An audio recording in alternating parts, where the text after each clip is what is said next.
Hola a todos, ¿qué tal? Mi nombre es Eliseo Villa de Microkernel y hoy voy a presentarles el primer podcast para el canal. Ahora mismo no sé dónde lo voy a estar subiendo, quizás en YouTube o en un futuro en Spotify, pero bueno.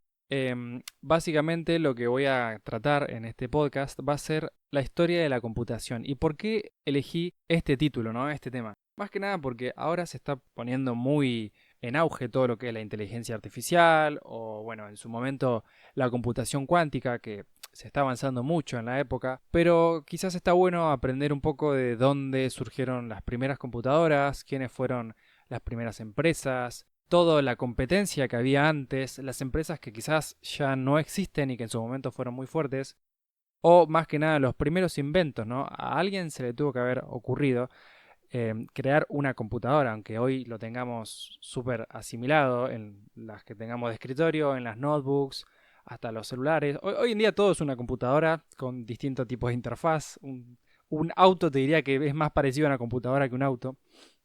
Pero bueno, está interesante saberlo. Así que nada, voy a hacer este podcast. Espero que les guste. Lo voy a ir haciendo de a poco a medida que tenga tiempo. Lo voy a ir subiendo quizás primero a YouTube y después capaz me sumo a Spotify. Tengo que ver un poco cómo es ese tema, pero bueno, muy contento, la verdad, contento por empezar. Lleva tiempo, la verdad que lleva tiempo, pero bueno, sirve para aprender, para que todos sepamos un poco de cultura general y que está bueno, la verdad que está bueno ver cómo estas personas a lo largo de la historia hicieron cosas completamente innovadoras que quizás hoy en día a la edad que tenían ellos no se nos ocurre, pero ni loco, porque estamos en otra era y, y bueno, finalizando con esa introducción, vamos a hablar del capítulo uno, ¿no? De la primer computadora. Para hablar de la primer computadora voy a hacerles una introducción más a lo que sería la persona quizás que se le nombra como el padre de las computadoras. No quizás, es la que se le nombra como el padre de las computadoras. Y vamos a hablar de Charles Babbage. De nuevo, disculpen si pronuncio mal algún nombre o algo, pero bueno, hay muchos nombres en inglés, bastantes nombres en francés, hay de todo, así que voy a hacer lo mejor posible. Charles Babbage nació el 26 de diciembre de 1791 en Londres, Inglaterra, y falleció el 18 de octubre de 1871. Estamos en los 1800. También falleció en Londres. Fue un matemático e inventor al cual se le atribuye el nombre del padre de las computadoras debido a que diseñó la primer computadora digital automática, entre otros inventos. Era un inventor, le encantaba inventar cosas. Hablemos más que nada de los inventos, vamos a pasar un poco a hablar de lo que es la historia, un poco de la biografía de Charles Babbage, para tener un contexto de quién era. La familia Babbage era bastante acomodada.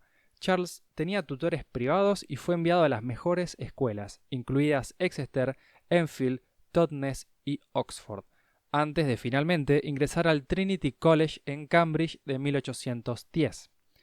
El nivel de enseñanza recibido en la universidad le decepcionó bastante, porque descubrió que las matemáticas de Newton, que había fallecido 200 años antes, seguían vigentes en Cambridge, sin mayor evolución e ignorando todos los avances que se habían dado en algunas partes de Europa. En 1812, Babbage fue transferido a Peterhouse, la college más antigua de las que conforman la Universidad de Cambridge, y paralelamente, junto con otros compañeros, fundó la Analytical Society. Babbage, partiendo así rápido, no se quedaba quieto. Era una persona que le encantaba moverse en absolutamente todo. El objetivo de la Analytical Society, a grandes rasgos, era introducir los desarrollos del continente europeo en las matemáticas del Reino Unido. Quizás esto puede haber sido por la experiencia que tuvo en, en la universidad, ¿no? De la experiencia que tuvo de que, bueno, le decepcionó bastante por el tema de que se enseñaban las matemáticas de Newton y ya ignoraban todos los avances, entonces puede que haya sido un punto de inflexión bastante fuerte para fundar la Analytical Society. 2 años más tarde se graduó, o sea, en el 1814, y lo curioso de esto es que no tuvo que rendir ningún examen para graduarse. Ojalá pudiéramos hacer eso hoy, ¿no? Solamente tuvo que defender una tesis considerada una blasfemia, entre comillas, en la disputa pública. ¿Por qué se consideraba una blasfemia? Probablemente era en relación a la ausencia de un examen. Como él no tuvo que rendir un examen, quizás defendiendo solo la tesis, no sé, cosas de la época. Pero en 1816 fue elegido miembro de la Royal Society de Londres, la Sociedad Real de Londres, y además jugó un papel importantísimo en la fundación de las sociedades Royal Astronomical en 1820 y, en esta siempre me confundo, Statistical o Sociedad Estadística en 1834. Importante 1834, recordemos esta fecha porque más adelante va a pasar cosas muy interesantes. Partamos de los principios, ¿no? Ahora sí vayamos a las innovaciones que hizo Babbage. La idea del cálculo mecánico de tablas matemáticas se le vino a la mente a Babbage por primera vez en 1813. Una brillante idea que prometía eliminar los errores debido a la fatiga o al aburrimiento que sufrían las personas encargadas de compilarlas. Básicamente en aquel entonces se hacían tablas matemáticas, como las que hoy se pueden hacer con algoritmos o con software.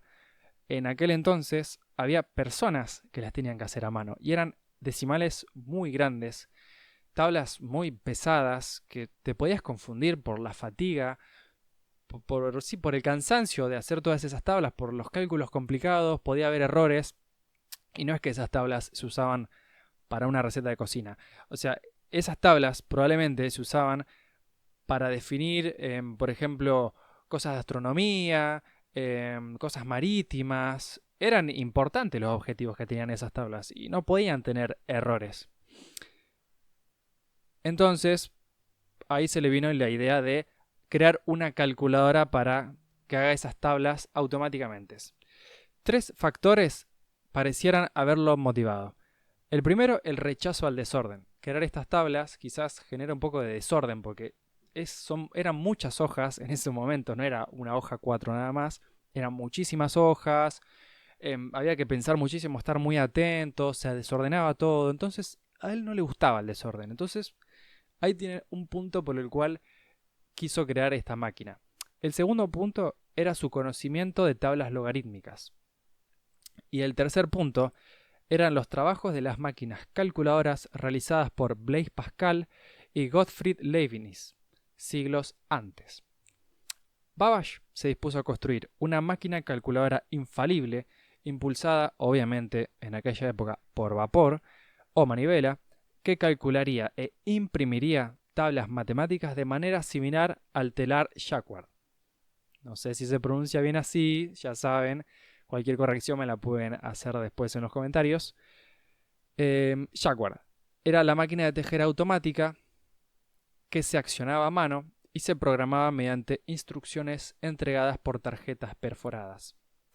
Quizás ustedes han escuchado hablar que las computadoras, las primeras computadoras, ¿no?, se hacían con tarjetas que se perforaban, etc. Bueno, esa idea surgió de Charles Babbage. Y esa idea surgió, obviamente, de las computadoras, surgió de Charles Babbage. En realidad, la idea de las tarjetas perforadas la tomó Babbage por el telar de Jacquard. Que, bueno, era esto, una máquina de tejer que se accionaba a mano y se programaba con instrucciones entregadas por tarjetas perforadas. Y así fue que en 1819 comenzó a diseñar una máquina para producir tablas matemáticas, pero no podía hacerlo solo. Recordemos, aún estaba diseñando todo, no empezó a construir nada. Debido a que se requería de mucho apoyo y financiamiento para su proyecto, Babbage escribió una carta en 1822. Fíjense que pasaban los años, no era todo tan automático como es ahora que mandás un mail y listo, todo requería mucho más tiempo. Esa carta se la escribió al presidente de la Royal Society, o la Sociedad Real, sobre la posibilidad de automatizar la construcción de tablas matemáticas, que era lo que él quería, específicamente las tablas de logaritmos, para su uso en la navegación. Vean qué objetivo importante le puso, justificando que cualquier error manual de cálculo podía ser un asunto de vida o muerte para los marineros. Así fue como ganó el apoyo en la sociedad. Recurrió al gobierno británico luego para financiar el desarrollo. Entonces, en 1823, recordemos, 10 años después de que se le ocurrió la idea, que tuvo una de las primeras subvenciones gubernamentales del mundo. 1.700 libras. No era mucho, la verdad, pero era y le servía y empezó con eso. No se queda atrás. Destinadas a la investigación y el desarrollo tecnológico para diseñar el proyecto de una máquina con una capacidad de 20 decimales, la histórica Difference Engine. Babbage se tomó el proyecto muy en serio. Contrató a un maestro maquinista, montó un taller a prueba de fuego y construyó un entorno a prueba de polvo para probar el dispositivo. O sea, quiso hacerlo de la mejor manera posible. Hasta ese entonces, rara vez se realizaban cálculos con más de 6 dígitos. Lo que proponía Babbage era producir resultados de 20 o 30 dígitos de manera rutinaria, algo completamente adelantado para la época. La máquina diferencial era una calculadora mecánica de propósito especial, a punto de ser la primera computadora, pero no lo fue. Operaba con dígitos discretos, específicamente decimales del 0 al 9, representados por posiciones en ruedas dentadas en lugar de dígitos binarios, o bits, ¿no? Estas ruedas giraban gracias a una manivela. Cuando una de las ruedas dentadas giraba de 9 a 0, hacía que la siguiente rueda avanzara a una posición acarreando el dígito. Este era un diseño inspirado en la calculadora Step Reckoner de Leibniz. Básicamente, bueno, eso, eran engranajes, estaba construida completamente por engranajes, bueno, le dicen ruedas, pero eran engranajes, que cada engranaje tenía un valor y cuando pasabas del 9 al 0 en un engranaje, en una rueda, la de al lado giraba, ¿no? Como las primeras calculadoras. Al igual que las computadoras modernas, las Difference Engine tenía almacenamiento, un lugar donde los datos podían mantenerse temporalmente para su post-procesamiento, y estaba diseñada para estampar sus resultados en un metal blando, que luego de ese metal blando se podía utilizar para producir una placa de impresión. Básicamente él quería automatizar todo, quería automatizar los cálculos y quería también que queden impresos. Sin embargo, la máquina diferencial solo realizaba una operación, por eso no podemos decir que era la primera computadora. Una computadora la puedes programar y puede realizar distintas operaciones. Esto era simplemente, quizás algunos dicen, que era una calculadora muy potente. El operador que la controlaba configuraba todos sus registros de datos con los datos originales y luego aplicaba repetidamente la misma operación a todos los registros, produciendo finalmente una solución. Aún así, siendo una simple calculadora, eclipsaba a cualquier dispositivo de cálculo existente en ese momento. Por más que no fuese la primera computadora, era una calculadora muy potente. La verdad que era muy potente, que era básicamente capaz de facilitar un montón de cálculos y de cansancio mental de mucha gente. Simplemente había que terminar de construirla. Pero bueno, lamentablemente en 1827 la máquina aún no estaba terminada y Babbage sufrió una fuerte crisis nerviosa cuando se le acusó de haber dispuesto de todos los fondos del gobierno para su propio beneficio. El mismo gobierno que posteriormente, en 1833, cortó todo tipo de financiamiento para el proyecto. Debido a la falta de dinero y que uno de sus principales mecánicos, Joseph Clement, se negó a continuar a menos que se le pagara por adelantado, o sea, le faltaba plata y el mecánico le pedía plata por adelantado, el invento quedó sin terminar, quedando completamente en el olvido. Aunque la parte completada de la máquina diferencial o la Difference Engine se exhibe de forma permanente en el Museo de Ciencias de Londres. Ojalá algún día poder ir a Londres y poder ver la máquina, ¿no? Cualquier cosa, si alguien va, sáquele una foto. Terminando, ¿no?, con esta idea de la máquina diferencial, vamos a lo que fue su idea estrella, su invento estrella. Este sí podemos decir que fue la precursora de la computadora moderna. A partir de 1834, un año después de que el gobierno le cortó el financiamiento para la máquina diferencial, Charles Babbage se dedicó a la creación de diseños para lograr lo que llamó la Analytical Machine, o máquina analítica.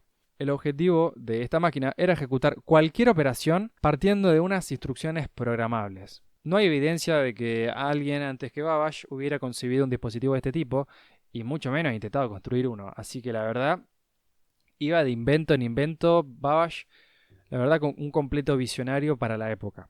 Si él se hubiese imaginado dónde hubiésemos llegado hoy, no, creo que ni siquiera se hubiese imaginado. Vamos a explicar un poco lo que es la Analytical Machine, ¿no? Esta máquina constaba de 4 componentes principales: el molino, el almacén, el lector y la impresora. Estos componentes son los componentes esenciales de cada computadora actual. El molino, veámoslo como la unidad de cálculo. Es análoga a la unidad central de procesamiento, o CPU, en una computadora moderna. El almacén, como dice su nombre, era donde se almacenaban los datos antes del procesamiento, exactamente análogo a la memoria y al almacenamiento de las computadoras actuales. Por almacenamiento de las computadoras actuales me refiero, por ejemplo, a los discos rígidos, y por memoria, a los que estén en el tema sabrán que estoy hablando de la memoria RAM. También tenía un lector y una impresora, que eran los dispositivos de entrada y salida. El lector era otra de las novedades de la máquina analítica. Los datos, o los números, debían introducirse en tarjetas perforadas utilizando también la misma tecnología de lectura de las cartas de telar de Jacquard. Las instrucciones también debían introducirse en tarjetas, otra idea tomada directamente de Joseph Marie Jacquard. Tomó muchas ideas de ese telar. El uso de las tarjetas de instrucciones lo convertía en un dispositivo programable y mucho más flexible que cualquier máquina existente en ese momento. Al igual que con el caso de la máquina diferencial, el proyecto era mucho más complejo que cualquier otro construido hasta entonces. Iba de proyecto en proyecto, pero eran básicamente casi imposibles de construir. El almacén debía ser lo suficientemente grande como para guardar 1000 números de 50 dígitos. Quizás ustedes digan, bueno, 1000 números de 50 dígitos no es nada, o sea, lo podés poner hasta en el bloc de notas, hasta en el chat de WhatsApp podés poner 1000 números de 50 dígitos. Bueno, pero pensemos que en aquel entonces eso era una barbaridad. Era una capacidad de almacenamiento muchísimo mayor que la de cualquier otra computadora construida antes del 1960. 1960, y esto es 1834, o sea, básicamente pedía un almacenamiento 100 años más potente, digamos. La máquina, también al igual que la diferencial, tenía que funcionar a vapor y ser manejada por un solo operario. Además, la capacidad de impresión era una ambición que tenía Babbage para automatizar al máximo el proceso de producción de tablas de números impresas. Otro elemento de la programabilidad debía ser su capacidad para ejecutar instrucciones en un orden distinto al secuencial. Y acá vamos a explicar un poco. Tenía que tener un tipo de capacidad de toma de decisiones en su transferencia de control condicional, también conocida como bifurcación condicional. Los que programen o los que hayan quizás realizado algún tipo de diagrama de flujo alguna vez se han topado con esto, que mediante el cual se podía saltar a una instrucción diferente dependiendo del valor de algunos datos. Esta característica era extremadamente poderosa y estaba ausente en muchas de las primeras computadoras del siglo XX. O sea, en las primeras computadoras que ya habían salido al mercado, esta característica no estaba. Y Babbage se le había ocurrido 100 años antes. Obviamente que no lo pudo construir, pero bueno, se le había ocurrido. Según la mayoría de las definiciones, la máquina analítica era una computadora real tal como se entiende hoy en día, o lo habría sido, si Babbage no hubiera tenido problemas de implementación nuevamente. De hecho, la construcción de su ambicioso diseño se consideró inviable dada la tecnología de aquella época, y el fracaso de Babbage para generar las tablas matemáticas prometidas con su máquina diferencial había disminuido el entusiasmo por una mayor financiación del gobierno. De hecho, era evidente que para el gobierno británico Babbage era más cercano a ser un inventor que un constructor de sus invenciones. Por lo tanto, no querían brindarle ningún tipo de financiación. La máquina analítica, aunque no se completó realmente, fue la primera máquina que mereció ser llamada computadora. Y con esto podría terminar la historia de Charles Babbage y la primera computadora. Pero quisiera agregar algo que para mí me parece muy importante, ya que es uno de los hitos quizás más reconocidos por toda la comunidad, ¿no? Y acá es cuando entra Ada Lovelace. Lovelace era hija del famoso poeta Lord Byron, porque voy a darle una introducción, ¿no?, a quién era, y Annabella Milbanke Byron, quienes se separaron legalmente 2 meses después de su nacimiento. Su padre abandonó Gran Bretaña para siempre, y su hija nunca la conoció personalmente. Se educó de forma privada por tutores y luego fue de manera autodidacta, muy parecido a Babbage. pero fue ayudada en sus estudios avanzados por el matemático lógico Augustus de Morgan. De Morgan, ¿no? Si quizás alguien lo recuerda, alguien que estudió ingeniería de sistemas o algún compañero mío, las leyes de Morgan, bueno, Augustus de Morgan era el primer profesor de matemáticas en la Universidad de Londres y fue una persona que ayudó cercana a Ada Lovelace. O sea, estaban todos muy cerca. El 8 de julio de 1835 se casó con William King, octavo barón King, y cuando él fue nombrado conde en 1838, se convirtió en condesa de Lovelace. Lovelace se interesó por las máquinas de Babbage ya en 1833, cuando su amiga común, la escritora Mary Somerville, le presentó a Babbage, y sobre todo en 1843, esto es muy importante, llegó a traducir y a anotar un artículo escrito por el matemático e ingeniero italiano Luigi Federico Menabrea, que decía elementos de la máquina analítica de Charles Babbage. Sus anotaciones detalladas y elaboradas, especialmente de su descripción de cómo se podría programar la máquina analítica propuesta para calcular los números de Bernoulli. Recordemos que en las matemáticas los números de Bernoulli constituyen una sucesión de números racionales con conexiones profundas en la teoría de números. Pero bueno, no me voy a desviar con eso. Sus anotaciones fueron excelentes. La máquina analítica, dijo Ada Lovelace, teje patrones algebraicos, tal como el telar Jacquard teje flores y hojas. Babbage solo construyó una pequeña parte de la máquina analítica, pero los esfuerzos de Lovelace han sido recordados por toda la comunidad. El lenguaje de programación Ada, creado en 1980, fue nombrado así en su honor. Y el segundo martes de octubre se ha convertido en el Día de Ada Lovelace, en el que se honran las contribuciones de las mujeres a la ciencia, a la tecnología, a la ingeniería y a las matemáticas. Y con esto quiero terminar el primer capítulo del podcast de Historia de la Computación, que me parece bueno cortarlo acá, aunque quizás podría seguir, pero bueno, se ponen otras fechas, hacemos un salto muy importante del 1843 que estamos hablando ahora, vamos a saltar al 1887, entonces me parece que está bueno, ¿no? Cortarlo acá y quizá dejarlo para otro episodio del podcast.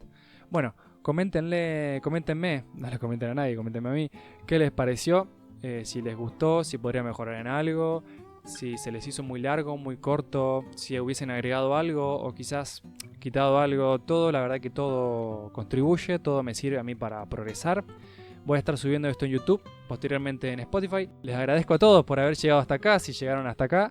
Y nos vemos en el próximo episodio de Historia de la Computación. Yo soy Eliseo Villa de Microkernel y nos vemos.